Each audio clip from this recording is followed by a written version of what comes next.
أعوذ بالله من الشيطان الرجيم.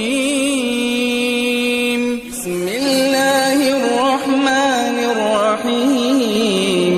وما خلقت الجن والإنس إلا ليعبدون ما أريد منهم من رزق وما أريد أن يطعمون إن الله هو الرزاق ذو القوة المتين.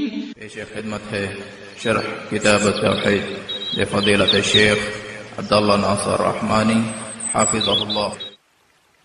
جی. وعن جندب مرفوعا حد الساحر ضربه بالسيف رواه الترمذي. جندب الخیر کے نام سے معروف تھے اور ان کا نام جندب بن کعب تھا. ابو عبداللہ ان کی کنیت اور بنو ازد سے ان کا تعلق تھا. غامدی تھے اور پیغمبر علیہ السلام کے صحابہ میں ان کا شمار ہوتا ہے. یہ حدیث مرفوعاً روایت کی ہے ترمذی کے حوالے سے، لیکن امام ترمذی فرماتے ہیں کہ صحیح یہ ہے کہ یہ موقوف ہے، صحابی کا قول ہے، لیکن صحابی کا ایسا قول جس میں اس کی رائے کا امکان نہ ہو، رائے کا دخل نہ ہو، وہ حکماً مرفوع ہی ہوتا ہے. تو مرفوعاً اس کی سند میں ضعف ہے، موقوفاً اس کی سند صحیح ہے، مگر حکماً یہ مرفوع ہے کیونکہ جو بات ان کے قول میں موجود ہے یہ بات رائے سے نہیں کی جا سکتی. بات کیا ہے؟ حد الساحر ضربۃ بالسیف یا ضربہ بالسیف، کہ جادوگر کی حد کیا ہے، سزا کیا ہے؟ اس کو تلوار سے قتل کر دینا، تلوار سے مار دینا، یہ جادوگر کی سزا ہے، اس کی سزا قتل ہے. جی. وفي الصحيح البخاري عن بجالة بن عبدة قال كتب عمر بن الخطاب أن يقتلوا كل ساحر وساحرة قال فقتلنا 3 سواحر. صحیح بخاری میں بجالہ بن عبدہ بنو تمیم سے ان کا تعلق تھا اور بصرہ کے رہنے والے تھے اور ثقہ راوی. یہ فرماتے ہیں کہ کتب عمر بن الخطاب رضی اللہ عنہ ان اقتلوا كل ساحر وساحرة. امیر المومنین عمر بن خطاب رضی اللہ عنہ نے یہ لکھا اور یہ لکھ کر یہ آرڈر اپنے اموال تک بھیجا کہ ہر ساحر جادوگر کو، ہر ساحرہ جادوگرنی، جادوگر خاتون کو، جادوگر مرد کو قتل کر دو، ان کی سزا قتل ہے. فقتلنا 3 سواحر. تو امیر المومنین کے حکم سے ہم نے 3 جادوگر جو تھے ان کو قتل کیا. 3 جادوگروں کی ہمیں اطلاع ملی تو ہم نے ان کو قتل کیا. تو جادوگر کی سزا کیا ہے؟ قتل، اور بلا توبہ کی. آگے پڑھ لیجئے. وصح عن حفصة رضي الله عنها أنها أمرت بقتل جارية لها سحرتها فقتلت، وكذلك صح عن جندب. قال أحمد عن 3 من أصحاب النبي صلى الله عليه وسلم. یہ حفصہ رضی اللہ عنہ جو جناب عمر بن خطاب کی بیٹی ہیں اور ام المومنین ہیں، ان کی پہلی شادی خنیس بن حذافہ سے ہوئی تھی. جب یہ شہید ہو گئے اور یہ بیوہ ہو گئی تو پھر رسول اللہ صلی اللہ علیہ وسلم نے ان سے نکاح کر لیا. سن 45 ہجری میں ان کا انتقال ہوا. ان سے صحیح سند سے یہ بات ثابت ہے کہ انہا امرت بقتل جاریۃ، کہ انہوں نے ایک لونڈی کے قتل کرنے کا حکم دیا تھا. جو ان کی لونڈی تھی ساحرہ تھا، جس لونڈی نے ان پر جادو کیا تھا، تو انہوں نے اس کو قتل کرنے کا حکم دیا تھا.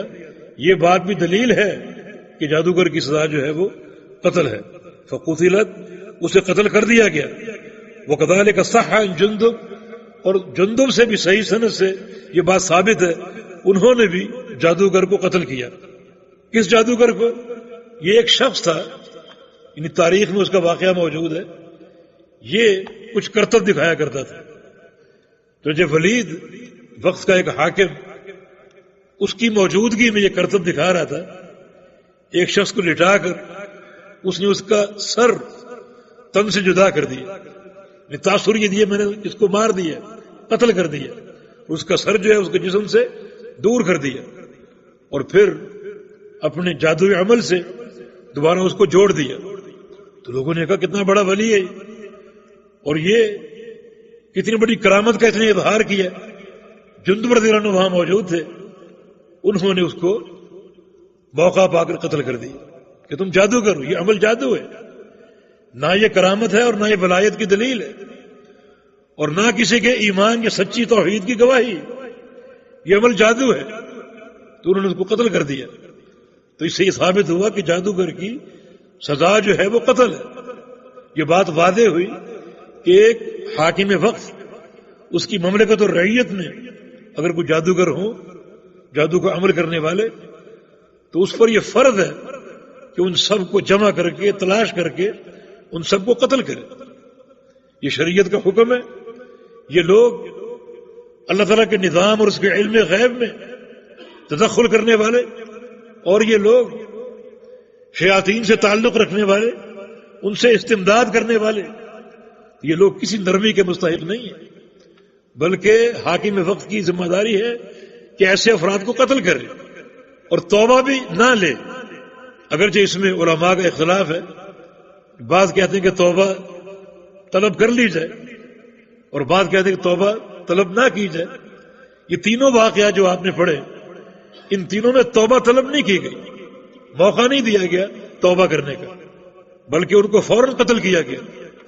کیونکہ ممکن ہے یہ اگر توبہ کرتا ہے تو اس کی توبہ جھوٹ پر مبنی ہو اور پھر آگے چل کے پھر وہ اپنے جادو کے عمل کرے اور لوگوں میں شر پیدا کرے.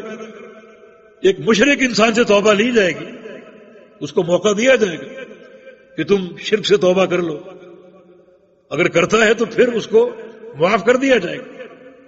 تو آپ سوال کریں گے کیا فرق ہے مشرک و جادوگر میں؟ جادوگر سے توبہ کیوں نہیں اور مشرک سے کیوں؟ اس لیے کہ مشرک جو ہے اس سے توبہ لے سکتے ہیں, اس کا شرک اس کی ذات کے ساتھ ہے, مگر جادوگر کا عمل متعدی ہے, اس کا شر لوگوں تک پہنچتا ہے, اللہ کے بندے اس سے متاثر ہوتے ہیں اور وہ لوگوں میں تفریق اور ناراضگیوں کے عمل پیدا کرتے ہیں, رنجشوں کے عمل پیدا کرتے ہیں, ان کے کاروباروں کو نقصان پہنچاتا ہے. لہذا اس پر کوئی اعتبار نہیں کیا جائے گا اور توبہ لیے بغیر اس کو قتل کر دیا جائے گا. بعض واقعات میں ایک جادوگر جو کافر تھا وہ اسلام لایا اور اس کا اسلام لانا قبول کیا گیا. اسی طرح فرعون کے دور کے جادوگر, انہوں نے بھی اسلام قبول کر لیا اور ان کا اسلام قبول کر لیا گیا تھا. تو یہ بات دوسری ہے, یہ بات دوسری ہے. یعنی یہ شخص کافر تھے, یہ لوگ کافر تھے, اور کافر جب اسلام قبول کرتا ہے تو اس کے تمام سابقہ گناہ جو ہیں وہ اللہ تعالیٰ معاف کر دیتا ہے. یعنی کافر کا معاملہ اور ہے. نبی علیہ السلام کا فرمان ہے الاسلام یہدم ما کان قبلہ, اسلام قبول کرنے سے سابقہ زندگی کے گناہ جو ہیں وہ معاف ہو جاتے ہیں جیسے بھی ہوں. لیکن جس جادوگر کو قتل کرنے کا حکم ہے یہ کلمہ گو ہے, یہ مرتد ہو چکا ہے کفر اختیار کر کے, تو توبہ لیے بغیر اس کو قتل کر دیا جائے گا. اللہ پاک مجھے اور آپ کو توحید کی اصلاح کی اور توحید کے صحیح فہم کی توفیق عطا فرما دے. ہمارے قلوب کو خالص توحید سے معطر اور منور فرما دے. ہمارے اعمال کو اللہ تعالی توحید کے رنگ سے منور فرما دے اور ہم کو اپنے پیارے پیغمبر کی محبت اور آپ کی سنت کی اتباع کی توفیق عطا فرما دے. اقول قولی هذا واستغفر الله لي ولكم واخر دعوانا ان الحمد لله رب العالمين. قال تعالی وتعاونوا علی البر والتقوی, بھلائی اور تقوی کے کاموں میں تعاون بنے. ہمارے واٹس ایپ کا نمبر 0097334124647. ہمارے فیس بک صفحہ کا عنوان URDUEDUCLIP. ہمارے یوٹیوب چینل کا عنوان URDUEDUCLIP.